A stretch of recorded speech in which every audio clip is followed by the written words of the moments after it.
Jira jirtu hordoftoota chaanaalii Maatiyaas Taayituu akka jirtanitti nagaa fi salaamtaan teenyis nageessicha viidiyoo gabaabaa bareedaa tokko qabadhee isinii dhiyaadheetiin jira. Viidiyoon keenyaas Itoophiyaa keessatti rakkoo intarneetii ilaalchise rakkoo baay'eetu jira. Rakkoo kana maaliin akka firraa firruu fi karaalee siistamoota koompitara keenya irratti asuma biyyuma Itoophiyaa keessa teenyee akka nama biyya alaa jirutti fayyadamuun ittiin danda'amu salphaa ta'e tokkoon qabadhee isinii dhiyaadhee jira.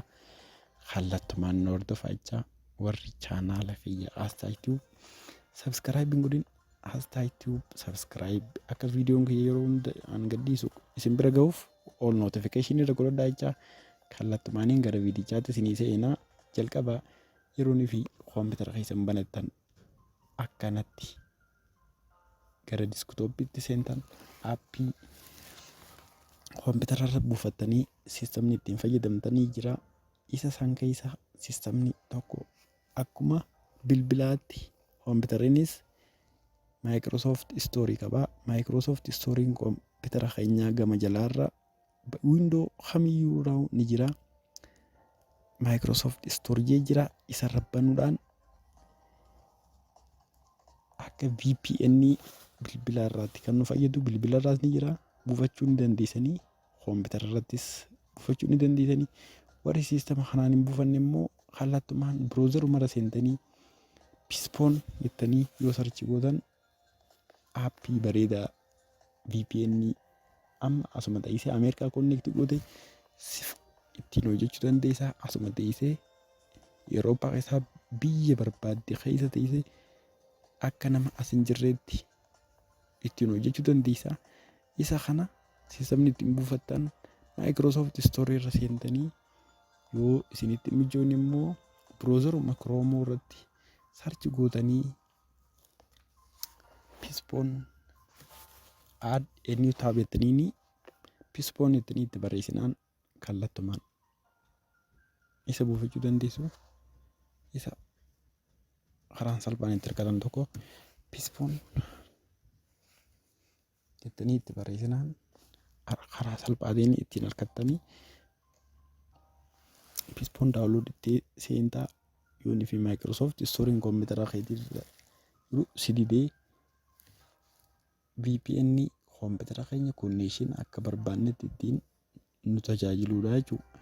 Amma eegaan Pispoon ittiin naqeen boodatti aappoon Google Playin kan garaagarummaa bilbilarraa qabu bilbilaati. Kuni garuu kanneen an barbaadu kan diskitooppii itti taanaan Pispoon daawunlood jeetumaan buufadhaa jechuudha. Kallattumaan koompitara keenya buufadha.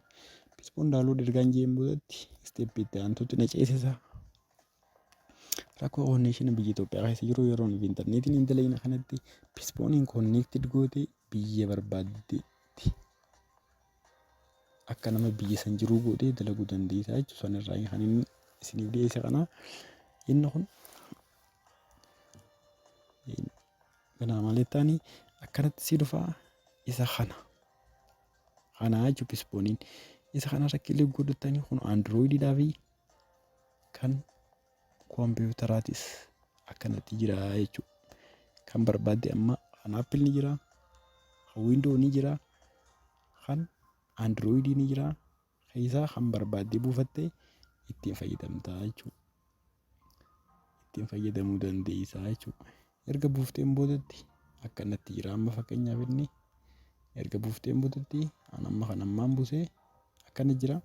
Jalqabaa hin jiru ta'a akkanatti kuni erga buufatteen booda maal gootaa isa kana install godhuun hin barbaachisu. Erga kana buufatteen install godhuun hin barbaachisu. Akkanatti kan jiru kana double click irra gooteetuma koompitara keetii irratti banta. Erga double click irra gooteen boodatti maal gootaa Wi-Fiidhaan dura Wi-Fiidha osoo fi isan baniin Wi-Fiin connect godhuu qabda dura. Erga Wi-Fiin connect goote Pispoon koompitara keetii irra buufatte kana banattaa jechuudha. Erga akkana banteen boodatti ammaan baneetiin jira isii Pispoon siriyyaa ofumaan sarchi godhaa akkana dhufa. Pispoonis connecting jaa hanga inni connected jiru ni eeyita. Inni nu siin hojjetu jechuudha. Yoonii fi connected jee malee hin hojjetu browserii fayyadee bantus. Amma isa kana akkanatti osoo connected hin ta'in bifa kana qaba. Waan feete search yoo goote hin hojjetu si connectioniin kompiitara keetirra jiru. Saniifuu obsaan eeggachuun dirqama ta'a.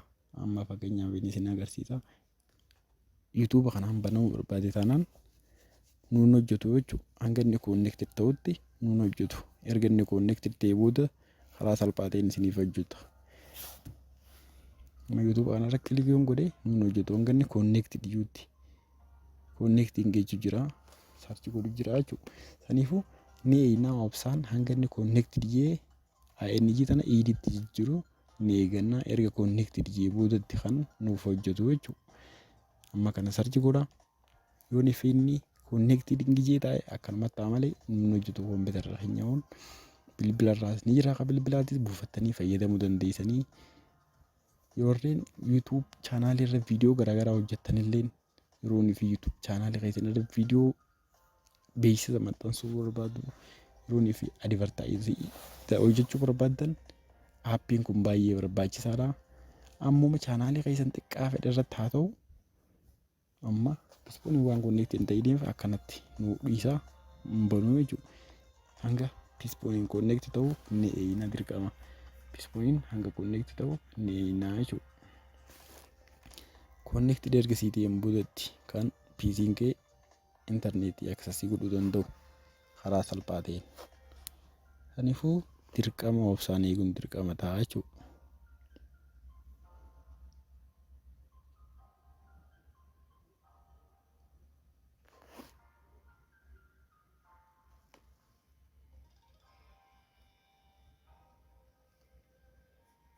Akkana siin jaa ammaan tana fakkeenyaaf waan isaan connected hin ta'iniif saniifuu ni eeggatta hanga pispooniin connected sii ta'u. Erga inni connected sii ta'e kallattumaan interneetiin kee speedii ajaa'ibaa ta'een speedii addaatiin siif hojjetaa jechuudha. Kana egaa har'aaf viidiyoon keenya kanumaa hanga yeroo itti aanu walitti deebinutti yeroo gaarii nagayaan turaan isiniin jedha.